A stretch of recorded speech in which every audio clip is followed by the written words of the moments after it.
Bueno, continuamos. ¿Alguna preguntita de lo que vimos?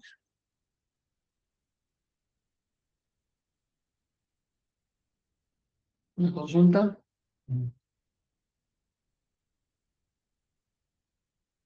Bueno, acá están las especificaciones del gabinete modular, de 1800 por 1600 por 400. Aislación clase 1. ¿Qué significa esto? Que hago arriba de este tablero eléctrico debe haber un dispositivo de protección que me despeje una falla que puede ocurrir en la entrada de este gabinete o en el interior del gabinete antes que estén las protecciones diferenciales o de salida que puede haber dentro del tablero eléctrico. O sea, cualquier falla internamente debe ser despejada por el dispositivo de protección que se encuentre agua arriba. Si es un esquema de conexión TNS, debería verificar que el interruptor automático despeje a la corriente de cortocircuito mínimo una falla en la entrada del tablero eléctrico. Si hay un block bici con un interruptor automático, mucho mejor, entonces, y es un esquema de conexión a tierra TT, una falla de aislación, el ingreso de los cables con la barra, o la salida de la barra, o un circuito en particular de filtración eléctrica, va a replicar esa falla y desconectar la carga.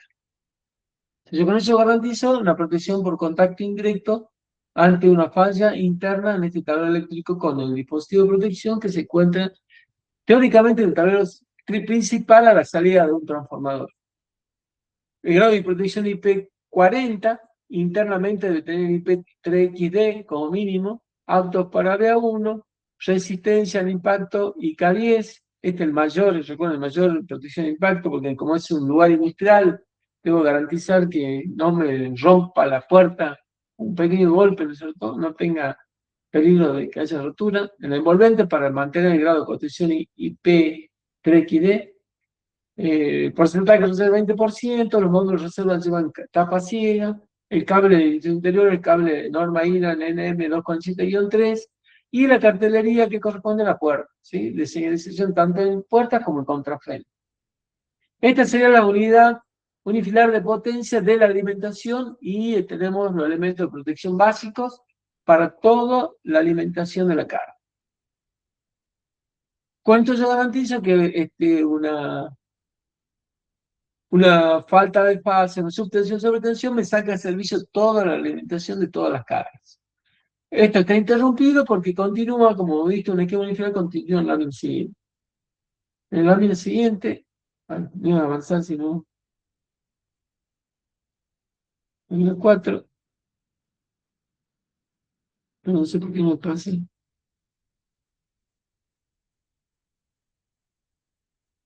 Acá.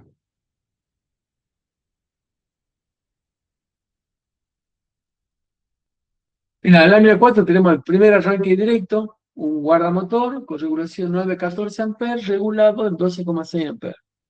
Otro guardamotor 9-14 amperes, regulado en 12,6 amperes. La corriente magnética de disparo, el disparo magnético es 170 amperes, la regulación de sobrecarga 12,6 amperes. La alimentación, un contactor 12 amperes, tipo AC3, con una bobina de 24 voltios. Y a la derecha, el esquema de un comando de estos dos arranques. ¿Qué tenemos? La moneda W1, bueno, eso tendría que estar cortado este dibujito. Parece que está. Ah, yo he ocultado, pero un cachito. Voy a volver a mostrar porque está cortadito. Ahí comencé el circuito comando. Tengo una bonera XC1, una térmica para este circuito comando, este sector del circuito comando, que tiene estos dos arranques, aparentemente continúa hacia la derecha. Tenemos acá la indicación de falla del motor, de guardamotor. Fíjese que el contacto se muestra abierto porque es normalmente abierto cuando el guardamotor está abierto. Cuando yo cierro el guardamotor, este contacto se cierra. ¿Qué significa? Que el guardamotor cerrado está en condiciones de funcionamiento normales porque no disparó y está cerrado. O sea, cuando esto se cierra, este contacto se va a cerrar y la alimentación va a pasar al pulsador de parada. Como esto está parado, ¿no es cierto? Este está cerrado, no hay pulso, esto sigue manteniendo la alimentación hacia el borne de marcha. Cuando aprieto el pulsador de marcha, esto se cierra, la bobina se energiza automáticamente se cierra el enclavamiento del contacto auxiliar en el mismo contactor, y una vez que suelto el pulsador, que es un instante de segundo después, la conexión queda establecida por este camino a la bobina del contactor. O sea, tenemos un arranque directo con dos pulsadores. Luego tenemos un contacto auxiliar también adicional de este contactor del KM01, que indica marcha. Contacto auxiliar que adicional a este contacto auxiliar colocado en el mismo contactor que me indica o me enciende la lámpara indicando que el motor ha marchado, está en marcha, en posición de marcha. Si hay una falla, este contacto el guardamotor, una falla, actuó el guardamotor porque hubo sobrecarga o cortocircuito, esto se abre, se energiza esto y se para el contactor. Y este contacto se cierra. ¿Sí? Este contacto se cierra porque cuando yo cierro el guardamotor, esto se va a abrir cuando está en condiciones normal. Cuando falla o está cerrado, abierto el guardamotor, esto se cierra, se prende la lámpara indicando que no hay presencia de tensión, pues ya sea porque actuó la protección guardamotor o porque el guardamotor se activó por una sobrecarga o un cortocircuito. Este es el arranque directo del primer arranque directo del segundo arranque. Está indicado la identificación del cable. Fíjese que el cable se identifica en el medio del tramo, en el medio del vano, porque ese numerito va a ir en el extremo conectado al contacto auxiliar del motor y en el otro extremo conectado al pulsador de parada que se encuentra en la puerta del gabinete. Los dos arranques de los dos arranques directos teníamos parte de potencia y parte de comando. Acá se indica la bornera frontera. Esta bornera frontera está en un shielding con borneras componibles sonoras, uno por cada polo. Y en este caso sería de la 1 a la 13, serían tres bornes de 2,5 milímetros para allí realizar la conexión de la carga final o la carga que va a ser el instalador que va a instalar el tablero eléctrico. Hasta acá soy responsable yo en el momento del armado del tablero eléctrico. ¿Sí? Por supuesto, acá abajo está indicado a qué carga corresponde, cuál es la potencia nominal de esa carga y cuál es la corriente nominal para que instale, luego elija el cable, la norma del producto y complete luego el llenado de esta planilla. Acá hay una imagen del torque, el torque que hay que dar al conductor al borde de potencia de 1,7 newton por metro. Este torque viene destornilladores torquímétricos que tiene un ajuste en el mango, de tal forma de ajustar la tensión de ajuste a ese valor 1,7 newton por metro. Estos creo que vienen de 1,2 a 2,5, si no me equivoco, son rangos cortitos de ajuste, parecido a los rangos de ajuste de motores, pero para hacer este tipo de tablero voy a necesitar por lo menos tres destornilladores con tres ajustes distintos, de 0,6 a 1,2, de 1,2 a 2,5, de 2,5 a 6. ¿Sí? Habitualmente es el rango aproximadamente que tienen los destornilladores dinamométricos. Acá, por ejemplo, tienen un guardamotor que en esta partecita del guardamotor tiene una extracción de una palanquita en la que yo puedo, en la posición de desconectado, puedo poner un candado para evitar que alguien me cierre ese contacto. Acá tengo la regulación del guardamotor, la regulación del relé térmico del guardamotor, por supuesto el guarda superior y el guarda inferior. Le falta dibujar, bueno, está dibujado los contactos auxiliares. La quinta lámina contiene lo otro, creo que tiene otros dos arranques suaves. Esta línea violeta, recuerda que es una línea auxiliar que se oculta. Tengo la alimentación que viene del comando anterior, se conecta por acá, en la combinación del anterior, por eso viene del plano 419, que el plano anterior viene la conexión de un polo y del otro polo del transformador. Y tengo el otro arranque directo para los otros dos motores. 6.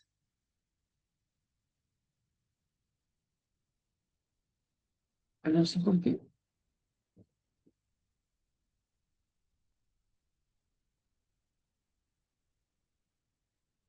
Con los otros dos arranques directos, arranque 7 y 8, también dos arranques directos, el 8, el 9 y el 10, arranque 9 y 10, dos arranques directos. Luego tengo ya el arrancador suave. En el arrancador suave está la parte de potencia, en este caso un guardamotor, ¿sí? No está indicada acá cuál es la corriente magnética, nos comimos ese valor. Regulación del 35, ahí falta indicar la regulación del motor, a qué valor de corriente se reguló. A veces no se tiene información precisa, así que esto lo debería completar. Si no tengo yo el motor y no tengo la placa, no puedo poner qué valor va a regularse ahí. Sí me dijeron cuál es el rango que correspondería, pero no tengo el dato preciso de la placa de motor. Por lo tanto, cuando esto se instale, el que instale tiene que adecuar este plano conforme ahora a la instalación definitiva y colocar acá la regulación con que reguló el relé en la regulación técnica del guardamotor. Un contactor para corte y el arrancador suave, un ATS-22 de 47. El arrancador tiene borne de entrada, borne de salida, una bornera frontera para la conexión de la carga fina. Y el esquema de conexión de comandos de este arrancador está dibujado acá el bornerito, donde están estos tres contactos, sirven para arranque, un borne común, un pulso LI1 me da parada, un pulso LI2 me da marcha. Esta configuración de arranque tiene esa configuración para arranque, marcha, parada. Contactos auxiliares, estos contactos auxiliares son para fallas del motor, cambio de posición cuando hay una falla. Cuando falla o hubo sobrecargo o pasó algo, esto cierra este contacto y este circuito me enciende la lámpara de falla. Y el otro contacto que está acá es un contacto de accionamiento, me indica qué posición en el arrancador, en posición de arranque o parada, marcha o parada. En este caso, cuando cambio esta posición, esto me energiza la lamparita de marcha. Ya acá tengo algo similar al pulsador marcha parada de los contactores, pero nada más que he hecho con un contactor que energiza el arrancador.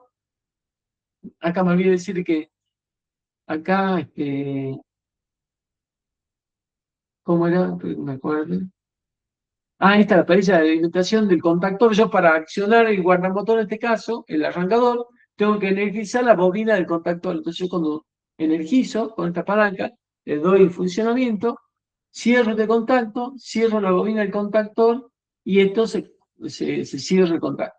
Y de esa forma me cierra el contacto para luego empiece a funcionar la señalización de marcha y parada y el arranque del arrancador suave. Para este tipo de arrancador yo necesito tener la alimentación en los bordes superiores del arrancador. De los bordes superiores del arrancador sale la alimentación al arrancador. Acá está el esquema de conexión. Entonces esto que está acá está representado ya. ¿Sí? Esto para que si alguna duda tiene el instalador de la instalación o del cableado, pueda realizar corrección o modificación de lo que él considere pertinente. Pero en definitiva acá está la información del esquema utilizado en este punto. Y acá están los parámetros de ajuste para identificar las conexiones. Estas son las señales que aparecen en la pantallita de programación del arrancado suave y los parámetros que se debe regular para configurar el arranque que trabaje con el pulso de entradas en LI1 y LI2. Esto cambia según la marca del variador, del arrancador. Cada uno tiene su configuración particular. Pueden parecer similares, pero todos son distintos. Acá está cómo se configuró para que R1 sea run y R2 strip, indique el fallo. Tiene esta configuración en la pantallita del arrancador suave. Acá hay datos del torque, de los tornillos, del arrancador suave, del ATS, los goles 17, de 32, de 30, los modelos, perdón, de 17, de 32, de 37, tiene este torque en los tornillos de potencia y esto en eh, los de otro modelo tiene un ajuste mayor. Bueno, así, estos todos son iguales. Tenemos acá el arranque 6, el arranque 7. Este tiene un arranque más sencillo, es un arrancador más sencillito, tiene solamente, tiene conexión con pulsadores y un contacto de retención interna. Y a este, por ejemplo, hay que hacer un puentecito para que funcione con esta configuración de marcha parada. Marcha parada, el esquema en bloque o en gráficos para indicar cómo es el funcionamiento, el esquema del fabricante, Y bueno, tenemos la parte de potencia y la parte de comando. Todos representados en la misma lámina, ¿sí? Para que el que vaya a ver ese arranque pueda tener todo a la vista de lo que tiene que observar para hacer un cambio o verificar el funcionamiento del arrancador. Luego tenemos el topográfico. Esta es una muestra de los productos que están instalados en su interior. Estos son la protección de los comandos, protección de comandos, el falta de fase, protección de falta de fase y piloto luminoso, protección del transformador de comandos, monedita de comando, la valla de distribución, el interruptor de corte general, y tenemos una interrupción, en este caso tenía la salida a unas celdas de carga que eran parte de la producción del tratamiento de grano.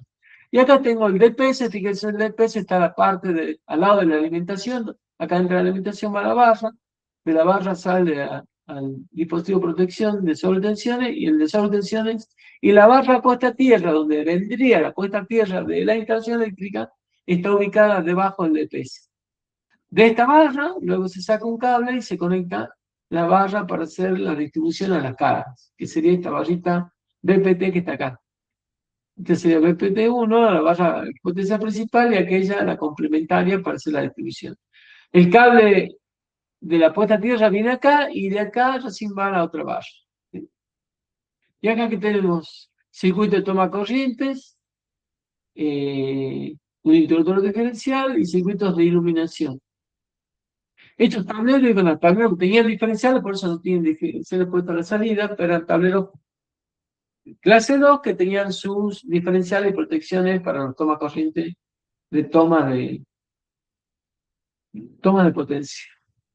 Ya que tenemos los distintos arranques, guardamotor, contactor, guardamotor, contactor, guardamotor, contactor, guardamotor, contactor, guardamotor, contactor, y acá abajo los arrancadores. Estos dos arrancadores son de estos dos arranques. Tenemos guardamotor, contactor y arrancador, guardamotor, contactor y arrancador.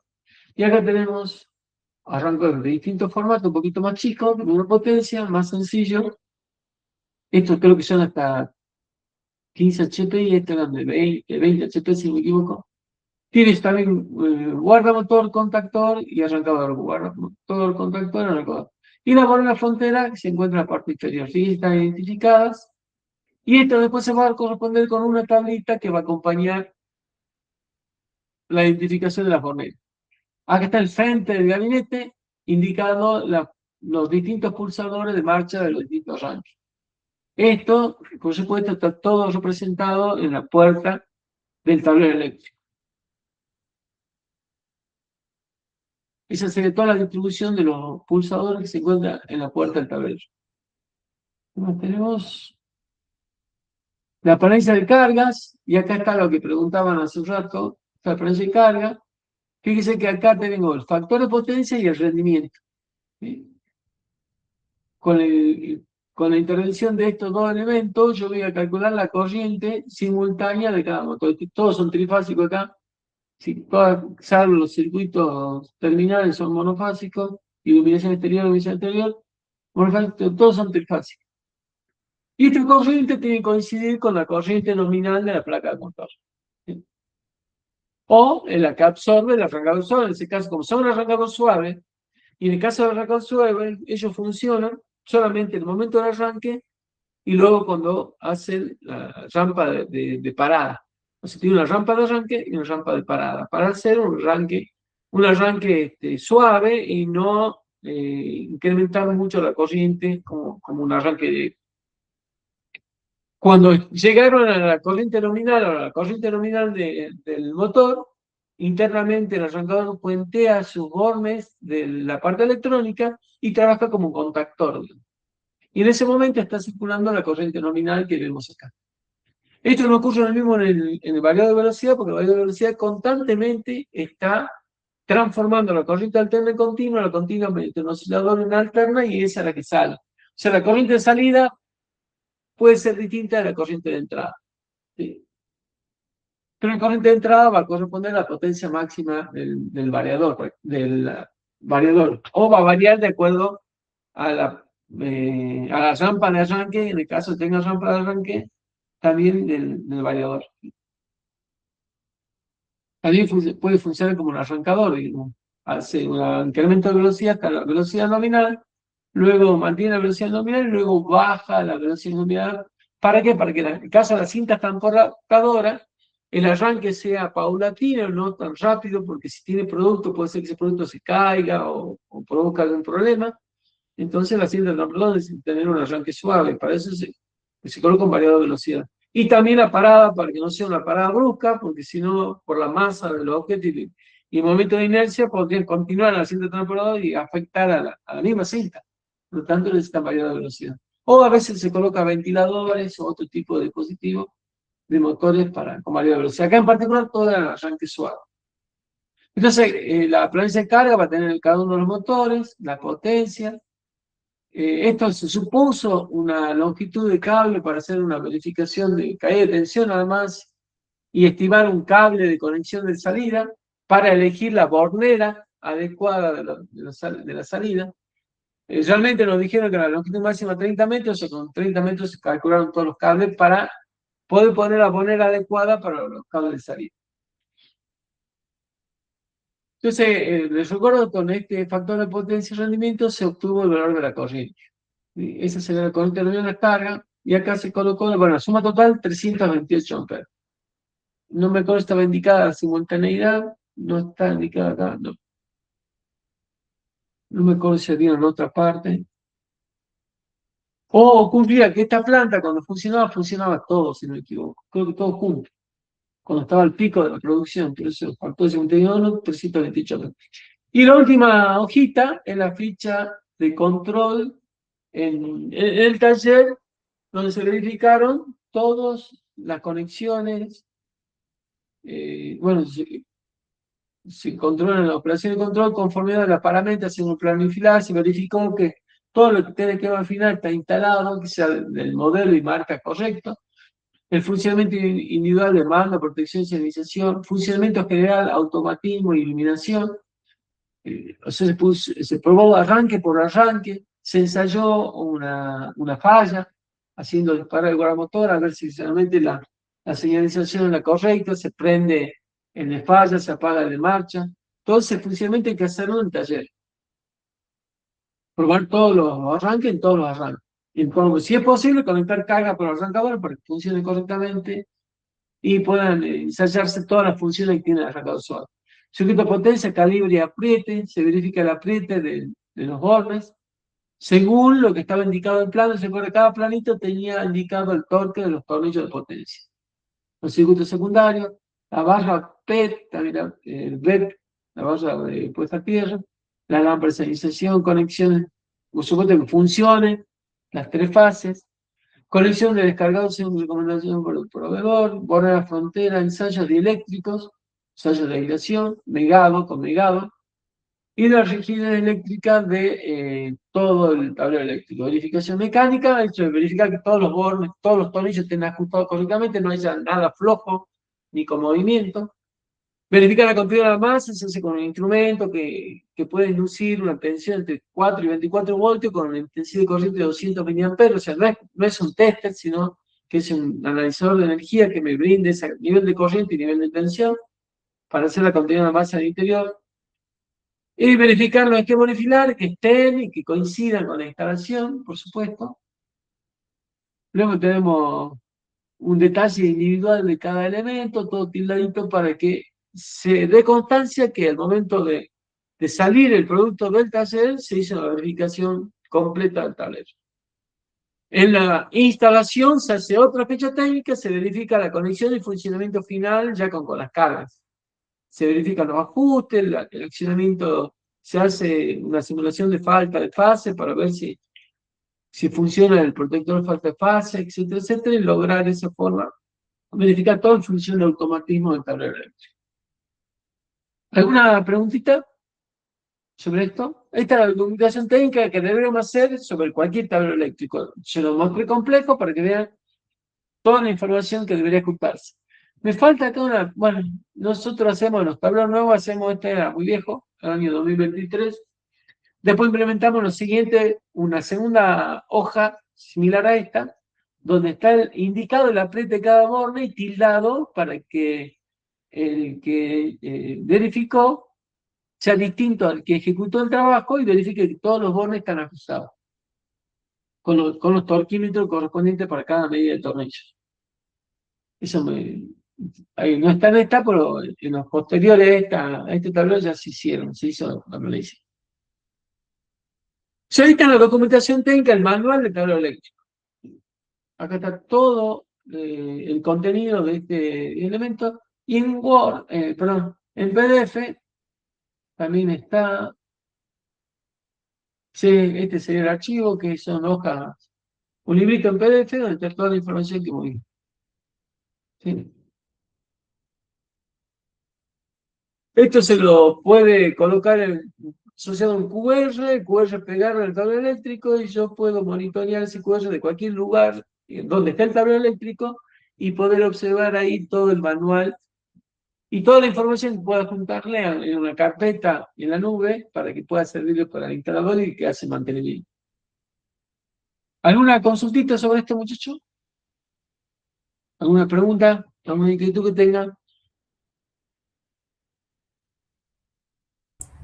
Los PDF de las teorías los manda. ¿Sí? Sí, esto se lo mando. Yo no recibí de la clase anterior, no sé si fue un caso Y le puntual. mandé a todos.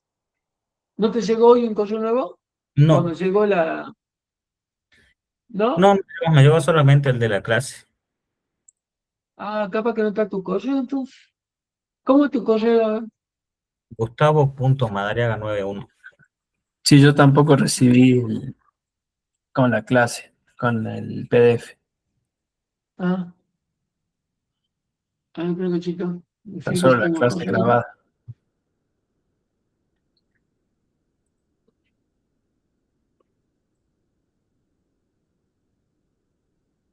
No, este-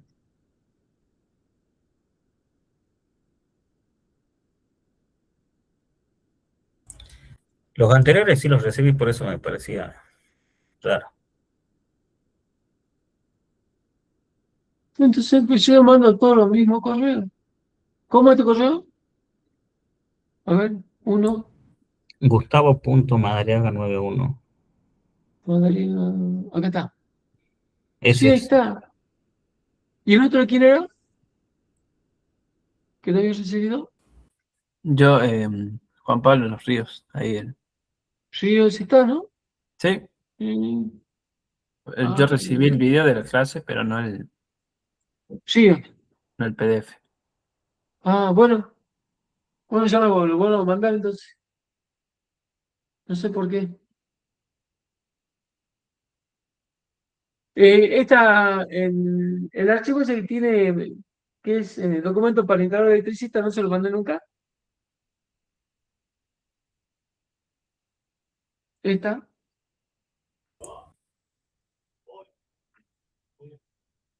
¿se las mandé o no? Creo que no. A ver, No, la estoy modificando ahora, estoy agregando cosas. Acá creo que adelante. Esta es la versión 27. Por acá agregué algo.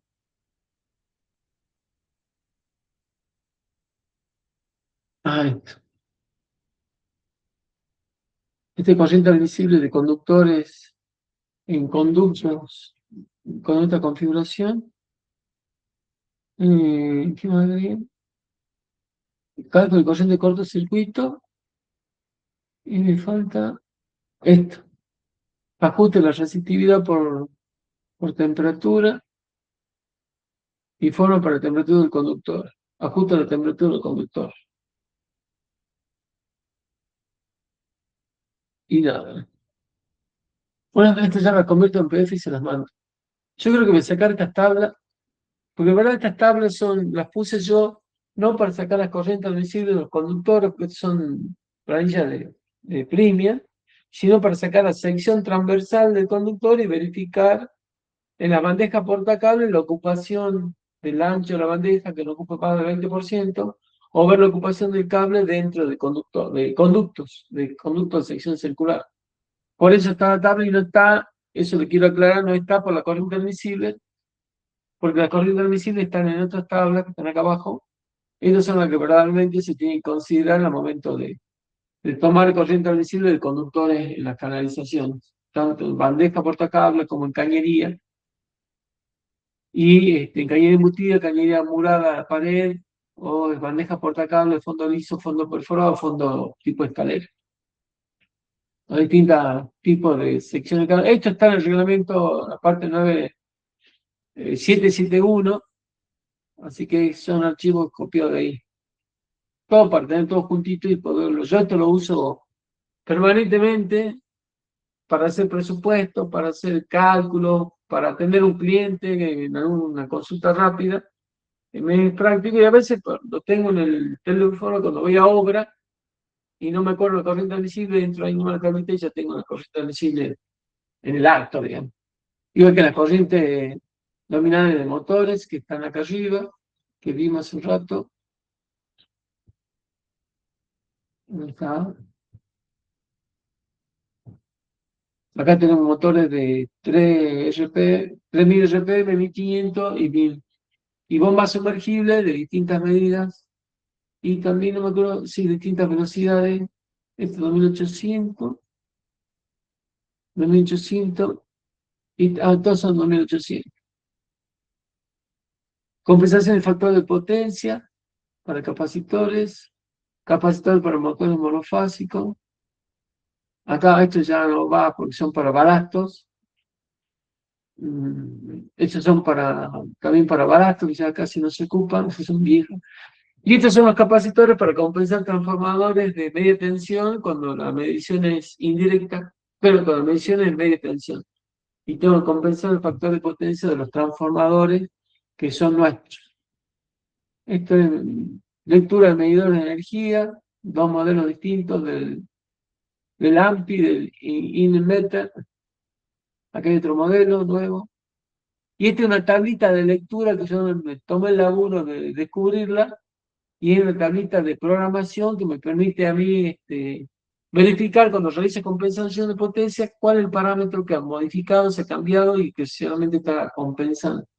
Una tablita con todas las lecturas, son 31, son 37 lecturas que hay que hacerla en la pantallita para poder sacar la información. Bueno, y otras informaciones que siempre nos sirven para representación gráfica, de planillas de carga, esquema de conexión a tierra y otras áreas. Bueno, hasta acá terminamos hoy. ¿Alguna pregunta, alguna duda, algún requerimiento? ¿Ninguna?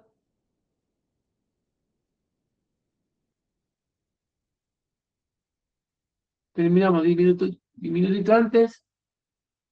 Así que, bueno, mañana le mando entonces el archivo con los videos y el PDF y el planito que les mostré, y este archivo de planilla para electricista. Así que, si no hay ninguna pregunta, nos despedimos hasta el próximo martes, ¿no? Sí, próximo martes, si Dios quiere. Que tengan buen fin de semana.